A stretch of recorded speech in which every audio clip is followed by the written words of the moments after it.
how to walk through the rain without worrying about getting wet. This is a question I hear almost everywhere I go. Maybe you hear similar things when you're out and about, maybe you don't. I'll say from the start that this question is not, under any circumstances, to be confused with the question of how to walk through the rain without getting wet. As far as I know, at the time of this video's recording, science has yet to uncover the secret to walking through the rain without getting wet. And this is why the worrying about is crucially important to the question being posed in today's video. Because let's say you find yourself standing in a doorway on the threshold between some dry and comfortable interior and a cold and rainy outside. You have no umbrella, no raincoat, no rain boots. There is nothing protecting you from the wetness of the rain. So then, if you must go out into the rain and get wet, one fundamental question remains, at least as I see it, and that brings us back to the focus of today's video: how to walk through the rain without worrying about getting wet. First things first, let me say this. I believe at this point in time that there is nothing to be done about the impulsive worry that wells up in you whenever you hear the soft pattering of rain above your head or on the other side of a window and find yourself without the necessary protective gear. The impulse, I'm afraid, is as natural and as helpful as the impulse to breathe when we find ourselves submerged for an extended period of time underwater. Water, and this is something that our bodies naturally understand, something we don't even have to think about, water is dangerous no matter what form it takes. Rain, snow, ice, ocean swell, mist, spray, drops, you name it. The rain is a horrible thing, although obviously it is not exclusively a horrible thing. I will admit this much: April showers bring May flowers. But my central point is that more often than not, when one encounters the rain, one also almost always has absolutely no desire whatsoever to get wet.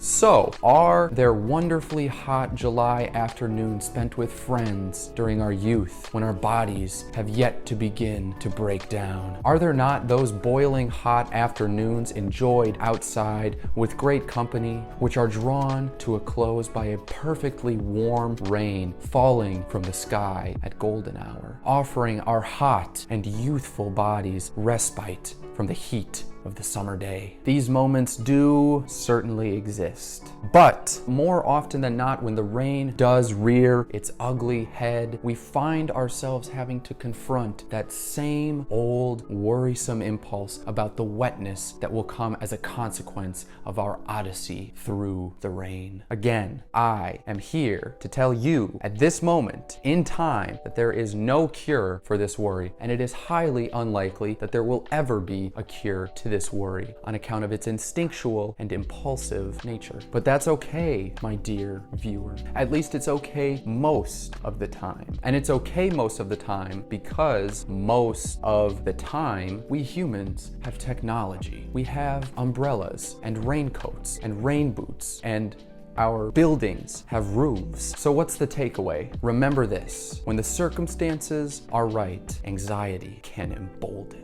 So while the impulse to worry about getting wet while walking through the rain might not be preventable, the anxiety that said impulse leaves in its wake can be harnessed by anyone who finds themselves on a threshold between a place of comfort and a place of discomfort, between cozy and cold, between warm and wet. So to close this puppy out, I want to say one more thing. Harnessing the energy of your instincts and your impulses is as fundamental a skill as any that exists, and it lends itself to every other odyssey over every other threshold. Thank you for watching. Please smash like, slap sub, leave a nice comment in comment section telling us about personal anxiety antidote while on a threshold. Thank you again for watching. I hope you have a great rest of your day, and I will see you next time.